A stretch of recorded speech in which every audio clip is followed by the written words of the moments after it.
Welcome to this week's episode of Leaders on a Mission, where I'm joined by inspiring leaders driven by the impact of creating a healthy and sustainable world. Now, in today's episode, I'm joined by Steve Meller, CEO of CH4 Global, who are a mission-driven company looking to slash methane emissions that cows and other ruminants produce, positively affecting climate change. So, Steve, really appreciate you taking the time and coming on the show today. You're welcome, Simon. I'm very happy to be here. It's always a topic of conversation I'm more than happy to engage in. So appreciate the opportunity. Thank you. Absolutely, thank you. And but tell me, like, where? Let's take it all the way back. I'm thinking, the early upbringing, some of the key forces that really help shape the important values and ideals that you have now. So I'm Australian. Hopefully everyone can still tell. I've lived in the US now for 34 years. I don't think I've changed much of my accent, but of course, when I go back, the family and friends always rib me that I sound American. My family grew up, we moved around a lot. My parents were both in a local bank. My dad moved up and became a bank manager, and we moved around to quite a few rural areas. I was born in the city of Adelaide, the capital of South Australia, about 1 million or so in population, probably a little more now. But most of my formative years grew up in very small country towns, anywhere from 300 people to 3,000 people.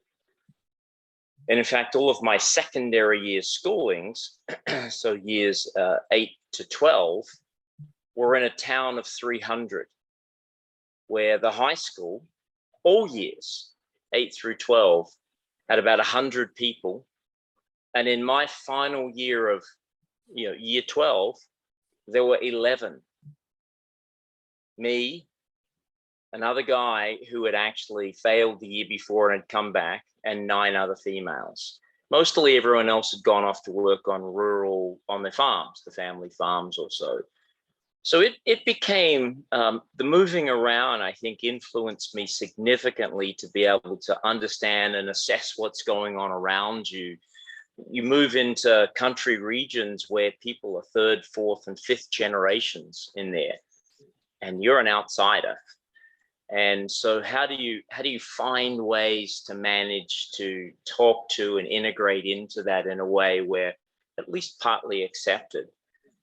And then we moved to the city, back to Adelaide, when it was time for me for university.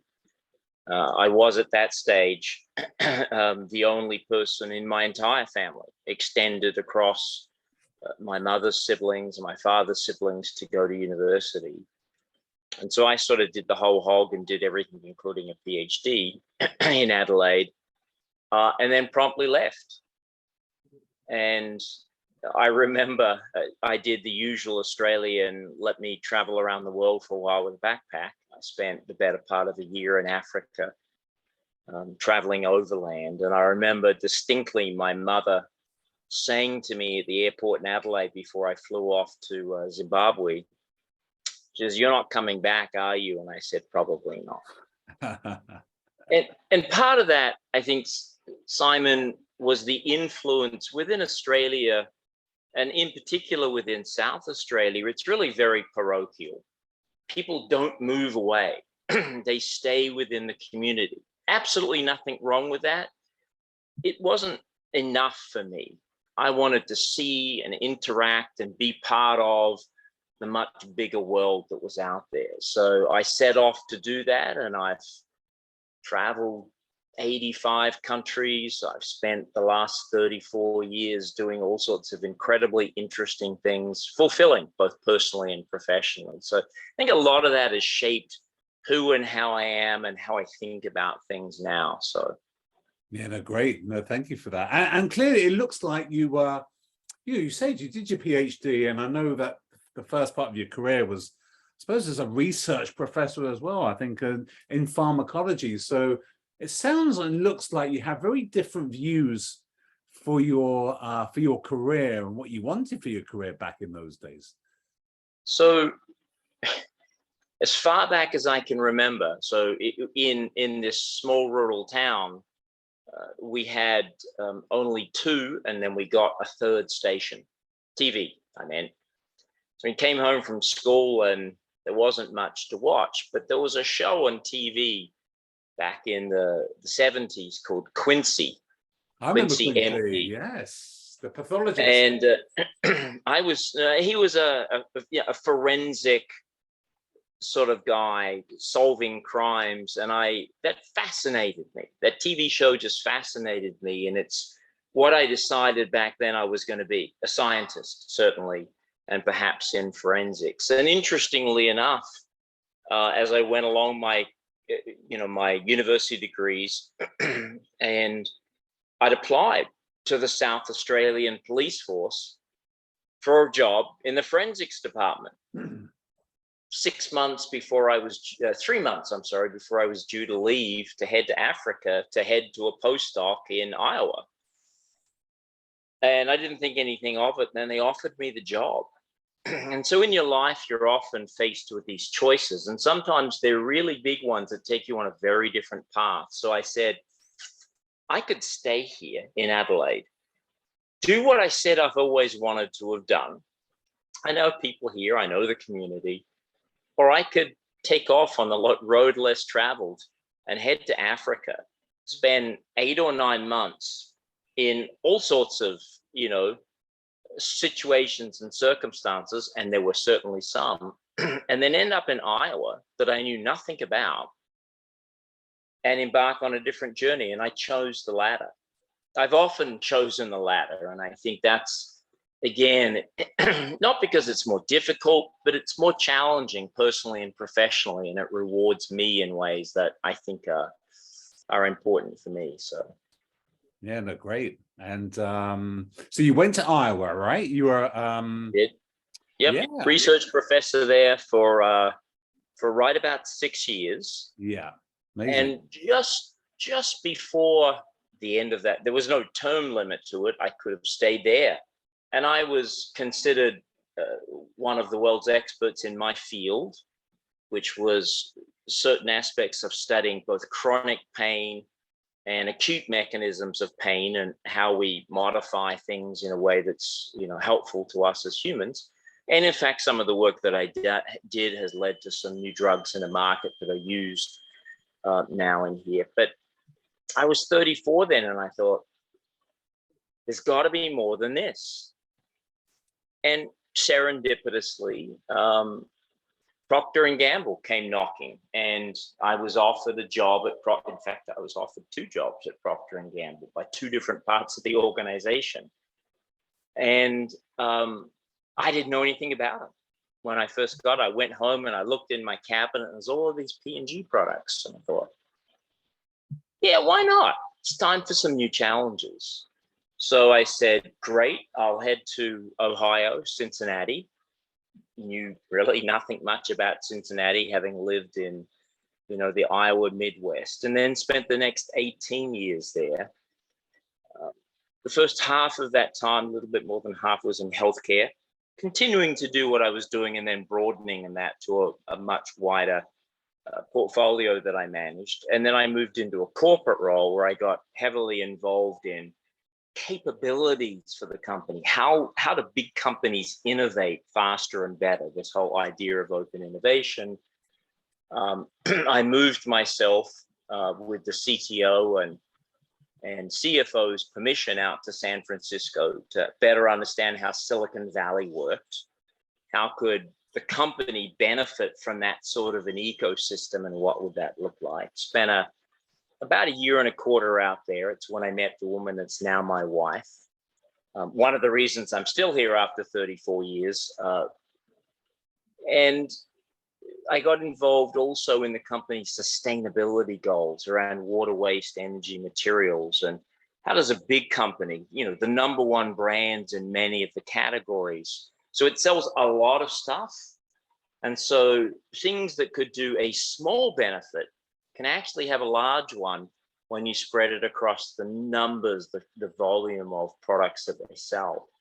So I get very heavily involved in the company's goals around those things. So it's then 2020, 2030 goals. And that led me to a point where I said, after 18 years there was an opportunity to take an early retirement. The company was downsizing. I wasn't on the list, but for reasons we won't go into, I got myself on the list. I took an early retirement at 51, 52, something like that. My wife and I moved back out to the San Francisco Bay Area, where she was an economics professor. Spent the next 9 years there doing all sorts of really interesting things in Silicon Valley. That's the entrepreneurial side, helping startups, working with venture groups, working with countries about how their innovation ecosystem works. So a lot of the things that I'd learned in my career, I could then reapply. And I have to say, Simon, after about 6 or 7 years of that, financially rewarding, but not professionally.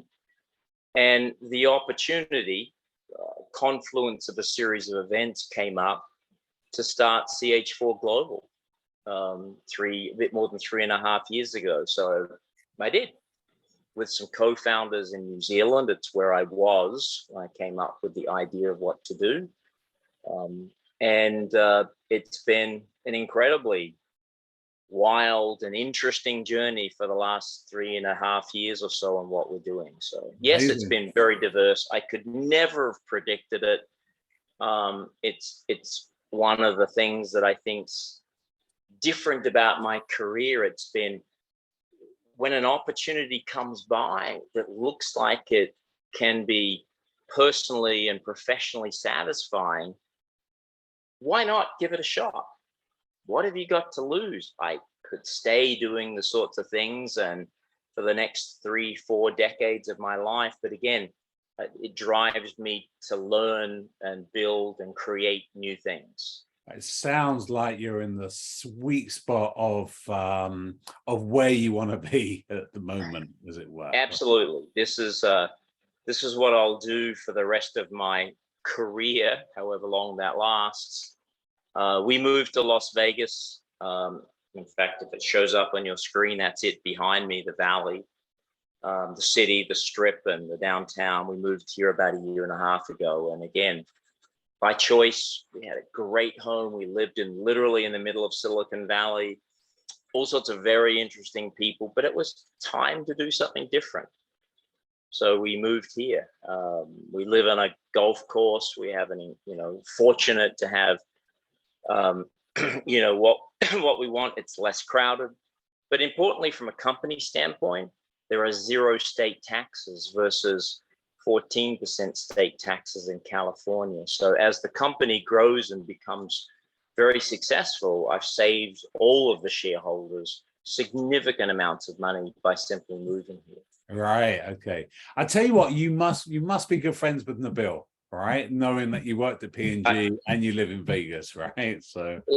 So yes, Nabil is actually probably the one that got me started on the sustainability, because he was leading an internal group at P&G, and because that was back in the days when oil hit almost $150 a barrel, and it was costing P&G about $2 billion to the bottom line. Wow. And he said, we need to create some really new ways to think about chemicals and sourcing from natural non-petroleum ways. And I'm the one that ended up doing that. So we moved here separately. He lives actually in one of the tower buildings right behind my head, but I chose to live in a slightly more isolated, off the strip on a golf course location. So. Yeah, no, got it. Well, it's a small world.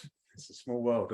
Tell me about CH4 Global. Tell me a little bit about, what problems it solves and what the mission of the company is. So it probably goes back. The company started a bit more than 3.5 years ago with the primary mission, which is still the primary mission today, to address climate change at scale. And I can translate it to that numbers. That means gigatons of carbon dioxide reductions with urgency. And with urgency to us now translates to before 2030. So that's our goal, stated goal for the last 3.5 years. We've added a couple of other key ones in here that partnerships are a critical part of what we need to do. We can't do it ourselves. We're not trying to build a mega company. We're trying to build a platform that we can scale on a global basis. And so, and the third premise that's critically important is put money in farmers' pockets. None of this works from an economic standpoint if the farmer doesn't create value in some way that is economic value ultimately to them. So there are guiding principles that have been critically important on who's come in as employees, who are our partners, who are our investors. And fortunately, we've been able to continue to adhere to that focus with what we do. The simple premise, and I'll sort of flip some things around in a non-historical way. In the last 12 months, since last year's release of the IPCC sixth reports, although the final piece is due to come out now in March, it became very clear that decarbonization was going to be, let's just say, a challenge. I'm being nice, tongue-in-cheek about that, by 2030. And that a focus on methane, because methane is more short-lived in the atmosphere, 12.4 years, but up to, in a 10-year period, 100 times more impactful, or in a 20-year period, 86 times more impactful than carbon dioxide. And so, you started seeing in the literature in the last 12 months, well, we're finding more methane than we thought we would be finding. We've got to control methane to slow global warming in here. So it's become, in the last 12 months, a very important focus. Well, there are a variety of sources of methane. And most people, if asked, would think, well, it's got to be coming from the oil and gas industry because natural gas is methane. And whilst sources from the oil and gas, from fossil fuels broadly, coal, natural gas, and petroleum, are a significant source of methane on the planet, it's second. And it's second behind cows, specifically cows, burping. There are lots of other ruminants, sheep, goats, camels, deer. They all contribute, but at lesser amounts. Cows are really a major source. And to mention the numbers, on average, and it varies quite a bit on the species of cow and whether it's a dairy and milking or whether it's a beef cow, but on average, there's about 100 kilos of methane per cow burped out every year. And when you do the math, that's 150 million tons for the 1.5 billion cattle on the planet. And then you do the conversion on its impact over a 20-year period, and you end up with 12.9 gigatons carbon dioxide equivalents. Wow. Yeah. Now, how big is that for your listeners? One, it's larger than the entire annual greenhouse gas emissions of China. Two, it is 2.2 times the entire greenhouse gas emissions of the United States. And three, it is 5 times the emissions of the entire EU 27 countries. That is a massive impact, but it's of course a massive opportunity if you have the ability to do something about it. And there's a dozen different ways to do that, all at varying stages of maturity, all the way from, can I get a vaccine? Well, that program's been going on for 20 years. Can I breed cattle? Can I breed lower methane producing crops? Can I use various natural ingredients? Can I put masks on cows? All of these things are either in development or in market. Can I produce synthetic chemicals introduced into that have an impact? And all of those that have been studied have some measurable impact, anywhere from a few percentage to maybe 30 on its best days. And 30 is better than nothing. But there is amongst all of that a single exception, that in the 80 to 95% range is a red seaweed. Uniquely amongst the 10,000 species of seaweed today, a red seaweed that produces between 80 and 95% reductions in methane when used as a supplement. And that's 1/2 of 1% of the total daily diet. So if a cow eats 10 kilos, it's 50 grams scattered and mixed into its feed. And as long as it's feeding continuously, you get that sort of benefit. Now, you got to have the right quality of seaweed and the right processing conditions, which is where the commercialization of it by companies like us come in. But it is uniquely the only platform that gets you that level of impact in the multiple gigatons by 2030. Amazing. So it's what we do. Amazing. And this seaweed, tell us, so it's a red seaweed. Just tell us a little bit about, I mean, is it grown abundantly? Is it, is it easy to harvest? So there are really two subspecies of it. One that grows in cooler waters and is in fact genetically native only to the southern part of Australia and New Zealand. And then there's one that likes to grow in more tropical or warmer waters, which generally grows through much of the Pacific, Southeast Asia, and a little bit of the Indian Ocean. And they're, for the most part, similar in the benefit they offer. There's very little difference. There's differences in how you would grow them, and you have multiple ways to get to it. In regions in which it grows natively, you could harvest it, but you're going to decimate the population in a very short period of time for the amount that you'll need. So it's not viable to do, and nobody should be doing that. You can grow it in aquaculture, but to do so, you need to understand how to grow the young, the seeds, or what's called the spores. How do you propagate? How do you have the mature plant produce its baby so that you can capture those and actually grow those up effectively? So let's call that a hatchery. You need to understand the life cycle of the plant to do that. You also need to know how to grow it in whatever the conditions are you're going to do, in a way where you can control and optimize growth. Then you need to know how to process it so the bioactives that are in this seaweed are preserved.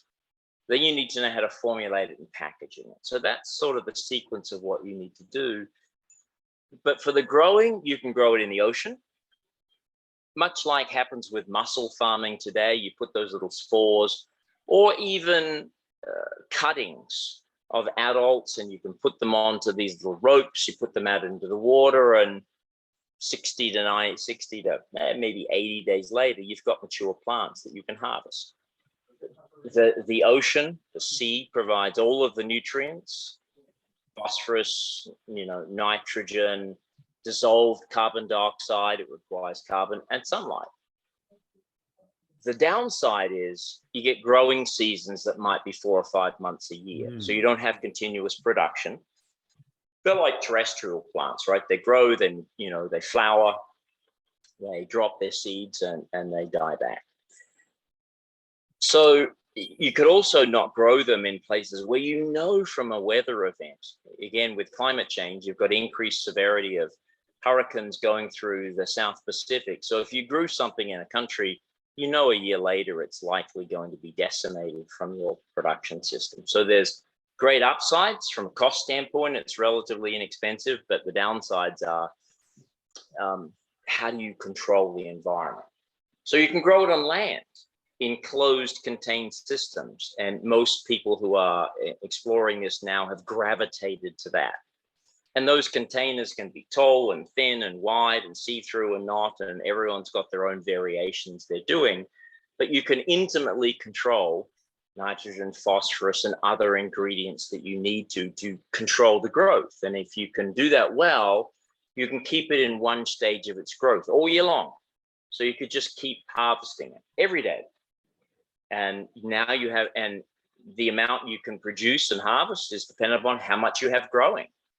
If you have growing 2 little tanks? Do you have 2 million tanks that are growing in here? The downside is, if you're growing it in these closed controlled systems, there's a cost. It costs money to buy these fixed volume vessels of various sorts, piping between them, control systems to manage it in here, and the land that you're going to leverage and utilize, and access to seawater. And there are 2 options. Yeah. We've actually created a third, which we're in the process of trying to finalize the patents, where we have eliminated the need for these closed systems. And I can't say much about it, but the focus for us was driving costs down, because the only way you can do this at scale is to create profitability. And the only way you get to profitability is to have costs as low as you can get them. It comes from part of the Procter & Gamble background. And most of my leadership team actually comes from 20 to 30 years individual experiences at Procter & Gamble. So bringing costs down has really been a big focus. We've been able to do that 10x compared to where everyone else is. So we're in the process of actually building those scale facilities now in South Australia. We've aligned commercial production partners for the offtake in here. They'll all be announced in the next couple of months. So scale will begin to grow very rapidly for us. So it's a long part of the story, Simon, but that's sort of what we do. No, that's a wonderful. You've outlined it all like really well. And is the plan for the company to be able to, bring this product to the market globally? Oh, absolutely. From our standpoint, absolutely. It's the only way for scale impact. It's the only way I can get to gigaton. We'll be growing it initially in Australia. We are growing it, I should say, now in Australia and New Zealand. Because of the availability of inexpensive land and access, we can certainly grow more in Australia than is needed and use that to export. But part of that plan in 2024 is to start to build operational facilities so that we have operations on all 6 habitable continents for supply. Now, there's something different about how we plan to go about it. We're not going to build a facility and say, Farmer Fred and Farmer Ted, do you want to buy some? And have a big sales force. Again, that's a road to an incredibly slow level of growth. Our focus has been on very large scale corporate, $100 billion global multinational corporations who live somewhere in that value chain or would like to live in that value chain. And they become very interesting partners for us to build scale for their operations and for their partners within their operations. We've also started to enter into discussions at a country level now. How do you supply an entire countries, much like a COVID vaccine in that sense? So for us, that's how we get to scale, and that's the focus of what we're pursuing at the moment. And then we'll build operations to suit that scale. So that partner gets all of the production from that facility because that facility is built to scale for their needs. So exciting. It sounds like you're really engaging. As you mentioned earlier, the farmer.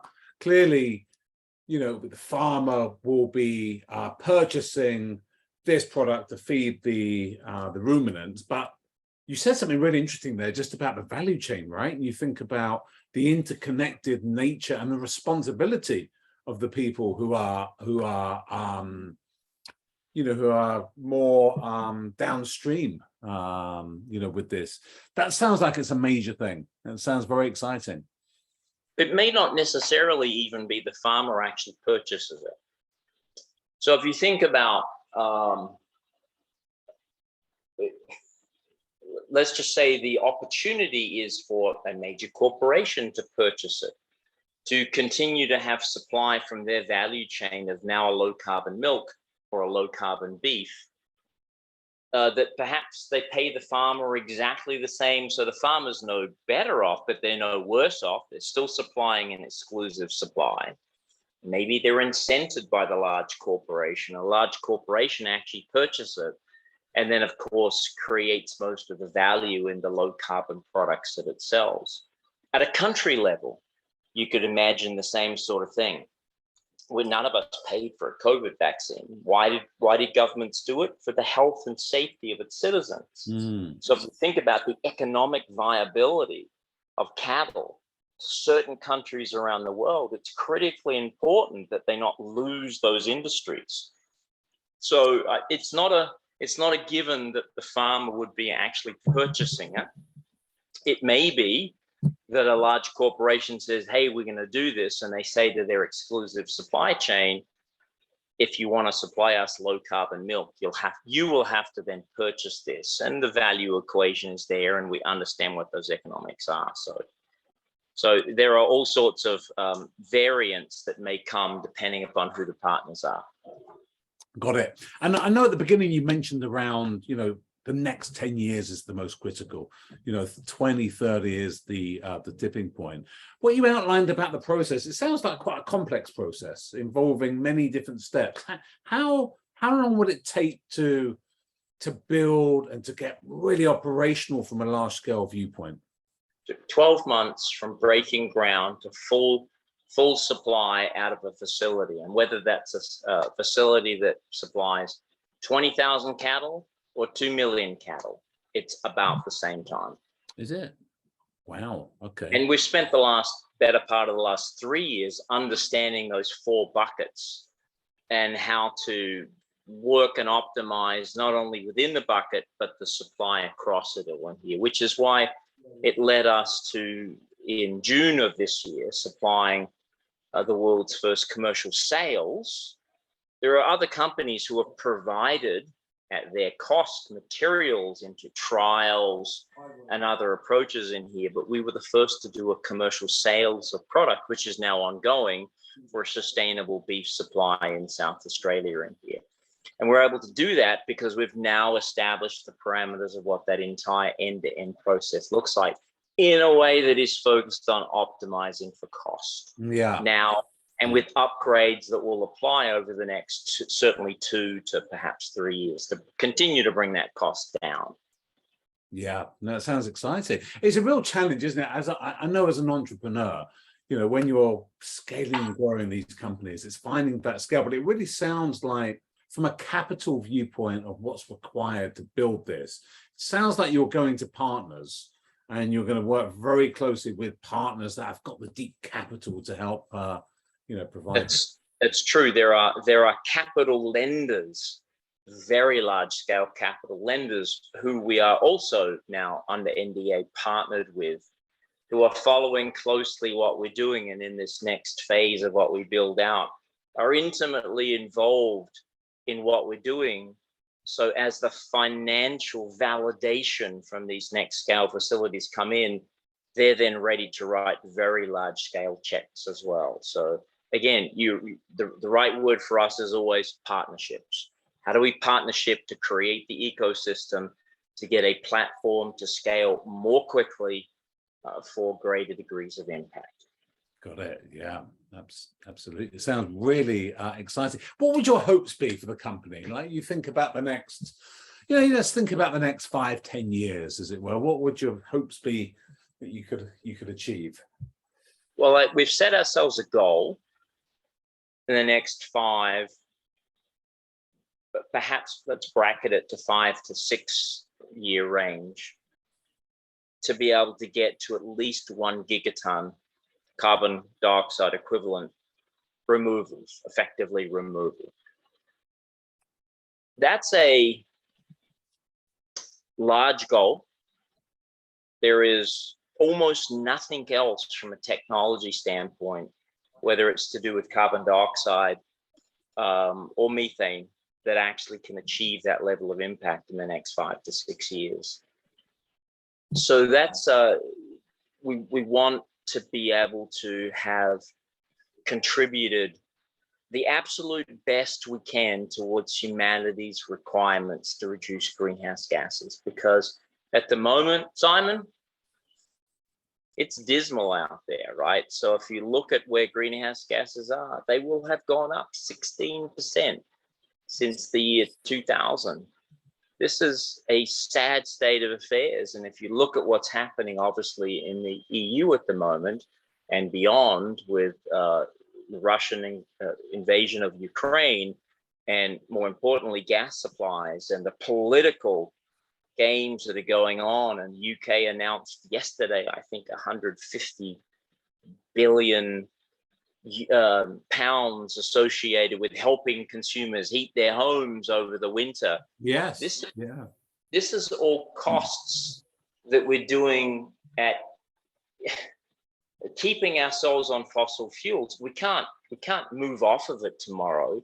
You can't move from it until you've got a viable solution that meets the needs. And unfortunately, no matter what people may want to convince themselves of, or you or anyone else, wind, solar, storage, and transmission for those lines is incapable of assuming any major portion of that load today. And the evidence is very clear. How much of fossil fuels reduced? How much capacity have we installed? We've installed 2% of the world's energy needs in solar and wind, and we haven't decreased fossil fuels. So doing that and getting to massive scale in the next 7 years is just not viable. We can say it all we want, and we can do it technically. I have no question. I'm not questioning the technical ability to be able to do this, but politically, regulatory, no, you're not going to build that in my backyard. All of those circumstances come into play. The average time for approval for a new wind farm in the EU is 9 years. It's like, I laugh. It's so silly. So, our goal is to be one of the key companies making major impact in terms of greenhouse gas reductions, certainly before 2030. That's the major goal for the company. It's what we set out to do at our instance. It's what we want to achieve. We'll be very profitable for that too, let's be clear, because of the way we've focused on driving costs down for the production. And that helps our investors out. But the goal is impact. Yeah. I see that you've got some, you announced the Series A about last year, about a year ago. Okay. Yeah. And from a viewpoint of financing and arranging, a Series B, for instance, what does that look like? We're in our Series B at the moment. Yeah. We've got, a number of companies in various stages of diligence. So we'll see how all of that goes here over the next couple of months in terms of raising the capital. I have every reason to believe that we will be successful at our goals of raising, which allows us to build dramatic levels of scale now over the next couple of years for supply, and validate really this question for everyone. Does it work at scale? Can you make money? Can it be done at much larger scale? And the answer is yes. If you look on the southern coast of Spain, there is a region in part of the valleys there that has this continuous greenhouse growing fruits and vegetables. It's 26,000 hectares of space. It's incredible. Pull it up on Google Maps and look and say, wow, we require less than a quarter of that to grow enough to supply 10% of the world's cattle, which gets you to a gigaton. It gets you to $30 billion in revenue. So space is not an issue. There's plenty of that in where we do it in Australia and in other parts of the world. But as you said, it's this next raise for us is a critically, everyone's critically important, but this one is because it allows us to build out that very large validated commercial scale. So yeah, got it. Tell me, what's the biggest? I mean, this is a very exciting mission that you're on. What's the biggest challenge you think you face when you look ahead? Raising money. I mean, we've been able to successfully add to our leadership team over the last 6 months a couple of incredible people. A COO, Tim Williams, who comes to us from decades experience in a wide range of consumer industries, and one in particular relevant here is beer manufacturing. You think about, you've got live organisms, lots of water that you're moving around and processing in various conditions. Tim's been an incredible boon to us as we've built out the scaling plan. And then Chris Rose, who's doing all of our business development. He's our Chief Business Development Officer. And Chris comes from almost 30 years of experience at Procter & Gamble, where he led all business development for the company globally. Every transaction, whether it's from M&A all the way down to an individual, to investments, to acquisitions, to partnerships. Chris led the entire group. He now does that for us. So those two have enabled me in particular to focus more on the things that I should be doing, which is our strategy and aligning with that, and access to funding. So it's been fantastic for us to build out those types of resources to do that. But raising money, and in particular today, in a world of economic hurt, while there's lots of money, people are hunkering it down. And so finding the right ways on the story and the impact is, it's a lot of work. Yeah, I was gonna. Yeah, that's the I biggest bet it challenge. is. I was going to ask you how different the environment is now, talking to investors compared to a year ago, for instance. Like how? I would say not a lot different in the discussions. The urgency is still there, the need, but the level of diligence and questions and time frame to manage and adjust for the risk that someone perceives they're taking at this stage is been significantly larger. Right. Yeah. Absolutely. Well, look, Steve, it's been, well, I could talk to you all day about this. I mean, I really appreciate you coming on, talking about, letting us know about your mission and your passion for solving, this big challenge. And, we really wish you all the very best. And, we'll look out for CH4 Global over the next few years as you go and do your thing. So thanks very much for coming on. Really appreciate the discussion. You're welcome. Thank you, Simon. I thoroughly enjoyed it. And for us, it's onwards and upwards, and, keep your eye on this space. So thank you.